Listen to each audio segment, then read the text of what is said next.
सुनी जाने वाली सीता माता की नितनेम की कहानी सुनेंगे। राम आए लक्ष्मण आए, देश की पुजारी आए, नितनेम का नेम लाए। आओ राम बैठो राम, माखन मिश्री खाओ राम, दूध बतासा पियो राम, सूत के पल का पोटो राम, साल दुसाला ओडो राम, राम सावरे सबके काम, खाली घर भंडार भरेंगे, सबका बेड़ा पार करेंगे, जय श्री राम जय जय राम। ये कहानी सीता माता कहती थी और श्री राम इसे सुना करते थे।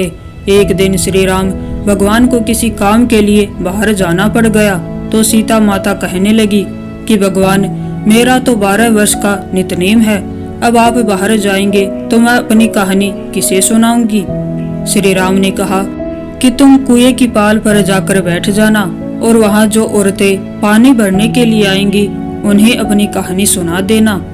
सीता माता कुएं की पाल पर जाकर बैठ जाती हैं। एक स्त्री आई, उसने रेशम जड़ी की साड़ी पहने रखी थी और सोने का घड़ा ले रखा था। सीता माता उसे देखकर कहने लगी कि बहन, मेरा 12 वर्ष का नितनेम सुन लो। पर वह स्त्री बोली कि मैं तुम्हारा नितनेम सुनूंगी तो मुझे घर जाने में देर हो जाएगी और मेरी सास मुझसे लड़ेगी। उसने कहानी नहीं सुनी और चली गई। उसकी रेशम जरी की साड़ी फट गई, सोने का घड़ा मिट्टी के घड़े में बदल गया। सास ने देखा तो पूछा कि ये किसका दोष अपने सिर लेकर आ गई। बहू ने कहा कि कुएं पर एक औरत बैठी थी, उसने कहानी सुनने के लिए कहा, लेकिन मैंने नहीं सुनी, जिसका ये फल मिला। बहू की बात सुनकर अगले दिन वही साड़ी और घड़ा लेकर सास कुएं की पाल पर गई। सास को वही माता सीता बैठी मिली तो माता सीता ने कहा कि बहन, मेरी कहानी सुन ले। सास बोली कि एक बार छोड़, मैं तो 4 बार कहानी सुन लूंगी। राम आए लक्ष्मण आए, देश की पुजारी आए, नितनेम का नेम लाए। आओ राम बैठो राम, तपी रसोई जियो राम, माखन मिश्री खाओ राम, दूध बतासा पियो राम, सूत के पल का मोठो राम, साल दुसाला ओडो राम, जब बोलो राम ही राम, राम सावरे सबके काम, खाली घर भंडार भरेंगे, सबका बेड़ा पार करेंगे, श्री राम जय जय राम। सास बोली कि बहन, कहानी तो बहुत अच्छी लगी। कहानी सुनकर सास घर चली गई और उसकी साड़ी फिर से रेशम जरी की बन गई, मिट्टी का घड़ा फिर से सोने के घड़े में बदल गया। बहू कहने लगी, सासू माँ, आपने ये सब कैसे किया। सास ने कहा कि बहू, तू दोष लगा के आई थी और मैं अब दोष उतार कर आ रही हूँ। बहू ने फिर पूछा कि वह कुएं वाली स्त्री कौन है। सास बोली कि वो माता सीता है, वो पुराने से नया कर देती हैं, खाली घर में भंडार भर देती हैं, वह लक्ष्मी जी का वास घर में कर देती हैं, आदमी की जो भी इच्छा हो उसे पूरी कर देती हैं। बहू बोली कि ऐसी कहानी मुझे भी सुना दो।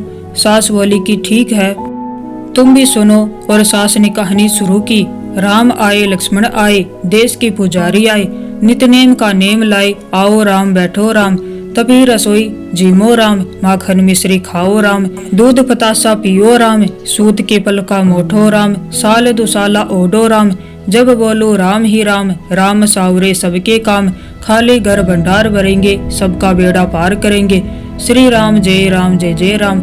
कहानी सुनकर बहू बोली कि कहानी तो बहुत अच्छी है। सास ने कहा कि ठीक है, इस कहानी को रोज कहा करेंगे। अब सास बहू रोज सुबह सवेरे उठती, नहाती धोती और पूजा करने के बाद नितनेम की सीता की कहानी कहती। एक दिन उनके यहाँ एक पड़ोस की औरत आई और बोली कि बहन, जरा सी आँच देना। तो वह बोली कि आँच तो अभी हमने जलाई ही नहीं। पड़ोसन ने कहा कि तुम सुबह 4 बजे से उठकर क्या कर रही हो फिर।